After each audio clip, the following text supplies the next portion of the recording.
Good morning to everyone. आज का हमारा टॉपिक है RC phase shift oscillator. Oscillator क्या होता है? एक ऐसी डिवाइस है जो कि बिना किसी इनपुट के आउटपुट प्रोवाइड करती है, लेकिन उसको क्या होती है, डीसी पावर सप्लाई की रिक्वायरमेंट होती है। आरसी फेज शिफ्ट ऑसिलेटर पढ़ रहे हैं, इसका मतलब है कि ऑसिलेटर के लिए जो कंडीशन होती है कि जो उसका टोटल जो लूप का फेज होता है वो क्या होना चाहिए, 0 डिग्री या 360 डिग्री होना चाहिए। तो उसके अंदर जो फीडबैक होता है वो हम यहाँ पे आर और सी कंपोनेंट से मिलके बनाते हैं, इसलिए इसको आरसी फेज शिफ्ट ऑसिलेटर कहा गया। और ये आरसी जो है ये फेज शिफ्ट प्रोवाइड करवाते हैं, और ये फेज शिफ्ट आरसी की वजह से होता है। आरसी फेज शिफ्ट ऑसिलेटर क्या होता है, एक टाइप है ऑसिलेटर का जहाँ पे सिंपल आरसी नेटवर्क यूज में लिया गया है फेज प्रोवाइड करवाने के लिए, और एज ये हम फीडबैक सिग्नल लेते हैं, फीडबैक नेटवर्क में यूज में लेते हैं आरसी। इसका जो मेन फीचर है, इसकी जो फ्रीक्वेंसी स्टेबिलिटी होती है वो एक्सीलेंट होती है। आरसी फेज शिफ्ट ऑसिलेटर होता है वो एक प्योर साइन वेव प्रोवाइड करवाता है, और इसकी जो रेंज होती है वो क्या होती है, ज़्यादा होती है, वाइड रेंज होती है। आरसी फेज शिफ्ट नेटवर्क है, यदि हम देखें तो आर और सी हम ऐसे लगाते हैं, हमने इनपुट प्रोवाइड किया गया है, आउटपुट हम देख रहे हैं। इनपुट में यदि कोई भी फेज़ डिफरेंस नहीं है तो आउटपुट में क्या होता है, 90 डिग्री का फेज़ डिफरेंस आता है। तो ये आउटपुट जो होता है ये इनपुट से क्या करता है, 90 डिग्री फेज़ लीड करता है। लेकिन जो ये 90 डिग्री लीड करता है, ये क्या होता है कि जो हमारे आइडियल केसेज होते हैं कि हमारा आइडियल कैपेसिटर और रजिस्टर हैं उनके अंदर होता है। अदरवाइज ये जो फेज होता है 90 डिग्री से थोड़ा क्या होता है, कम होता है। जो हम प्रैक्टिकल जो सिस्टम लेते हैं उसके अंदर क्या होता है, जो फेज होगा वो आर और जो सी होती हैं उसकी वैल्यू पे डिपेंड करता है, और जो ऑपरेटिंग फ्रिक्वेंसी होती है उस पर डिपेंड करता है। अब यहाँ पे जो हमारा इम्पीडेंस है वो कितना हो गया, इस सीरीज में लगाएं तो आर माइनस जे एक्स सी का मान कितना होता है, 1/ओमेगा c। हम इम्पीडेंस देखें इसका तो होता है √r² प्लस XC²। उसका जो फेज होगा वो कितना होगा, 10 इनवर्स XC/R। इसका मतलब है कि जो फेज होगा XC का मान कितना, 1/ओमेगा c, ओमेगा का मान कितना है, 2πf होता है। तो फेज एंगल कितना हो गया, फाई = 10 इनवर्स 1/2πf/R/C। तो इसका मतलब है कि जो हमारा फेज एंगल है वो किस पे डिपेंड कर रहा है, RC और जो फ्रिक्वेंसी है उस पर डिपेंड कर रहा है। इस तरीके से हम फेज एंगल को यहाँ पे चेंज कर सकते हैं। लेकिन इसमें क्या होता है, जो हमारा फेज शिफ्ट ऑसिलेटर जो बनाया गया है ट्रांजिस्टर से वो हमारा ये है। इसके अंदर क्या होता है कि हमारा ट्रांजिस्टर एज ए एम्पलीफायर है, यहाँ पे इसको डीसी पावर सप्लाई प्रोवाइड करवा दी गई है वीसीसी से। यहाँ पे हम आउटपुट देख रहे हैं, जो रजिस्टर्स लगे हैं वो हमारे R1 R RC RE और CE लगे हुए हैं। अब जो हमारा फीडबैक नेटवर्क है वो कौन सा है, CR CR CR जो लगे हुए हैं, ये हमारा क्या है, फीडबैक नेटवर्क है। यहाँ पे हमने क्या किया गया है, 3 जो कॉम्बिनेशन है आर और सी के वो यूज में लिए गए हैं। इसका मतलब है कि जो यहाँ पे जो सी कॉन्फ़िगरेशन है, हमारा आउटपुट हम किस पे ले रहे हैं, कलेक्टर पे ले रहे हैं। इसका मतलब ये क्या है, कॉमन एमिटर कॉन्फ़िगरेशन है। कॉमन एमिटर कॉन्फ़िगरेशन में क्या होता है कि जो हमारा फेज होता है वो 180 डिग्री फेज शिफ्ट हो जाता है।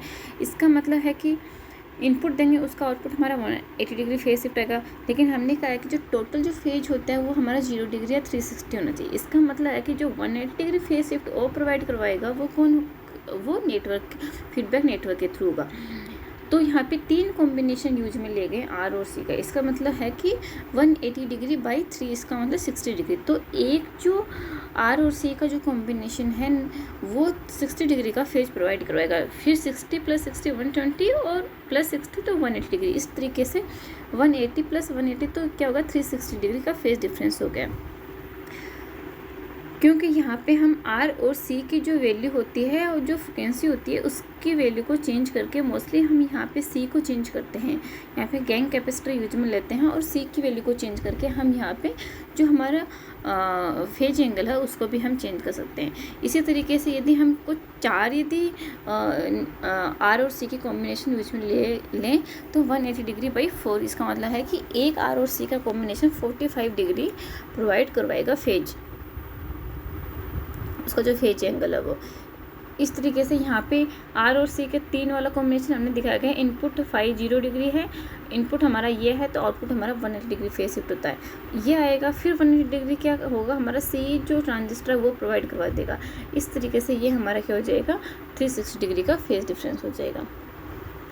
इस सर्किट डायग्राम में हम देख रहे हैं कि यहाँ पे हमने जो R1R जो यूज में लिए गए हैं, R1R VCC से कनेक्टेड हैं, VCC है फिर R1 है फिर R है। इस तरीके से क्या करवाता है, वोल्टेज डिवाइडर का काम करता है। वोल्टेज डिवाइडर बायसिंग हम यहाँ पे यूज में लेते हैं क्योंकि एक तो ये सबसे स्टेबल होती है, दूसरा है कि यहाँ पे हमने वोल्टेज डिवाइडर बायसिंग यूज में ली गई है, तो इससे क्या जो हमारा बेस और जो एमीटर है वो क्या होगा, हमारा ही किस में होगा, फॉरवर्ड बायस में होगा। उसके बाद में है कि जो रजिस्टर RC हमने यूज में लिया गया है वो क्या करवाता है, जो कलेक्टर करंट है उसको लिमिट करता है। जो RE है वो क्या करवाता है, यहाँ पे RE और C यहाँ पे क्या है, इसके पैरेलल में यूज में लिया गया है। C क्या है, यहाँ पे नेगेटिव फीडबैक को रोकता है।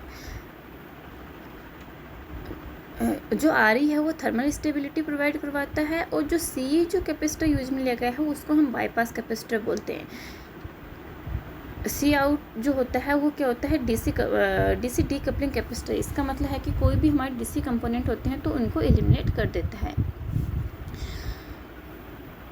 इस तरीके से हम RC फेज शिफ्ट यहाँ पे यूज में लेके और ये हमारा सर्किट बनाते हैं।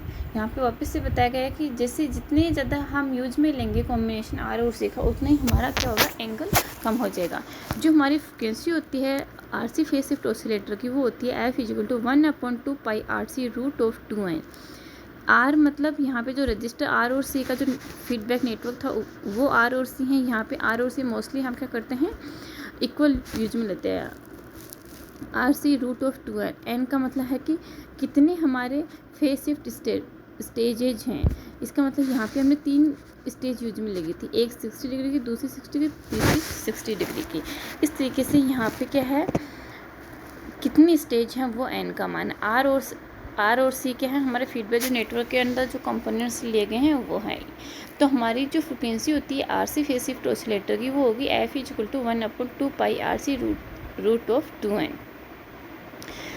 यहाँ पे जो ऑसिलेटर की जो फ्रिक्वेंसी होती है वो भी हम क्या करते हैं, रजिस्टरों के जो कैपेसिटर हैं उनको वेरी करके यहाँ पे वेरी कर सकते हैं। मोस्टली हम क्या करते हैं, जो कैपेसिटर होता है वो गैंग कैपेसिटर यूज में लेते हैं, उसकी वैल्यू को चेंज करके हम ये वैल्यू चेंज करते हैं। अब जो RC फेज शिफ्ट ऑसिलेटर है उसके एडवांटेज देखते हैं।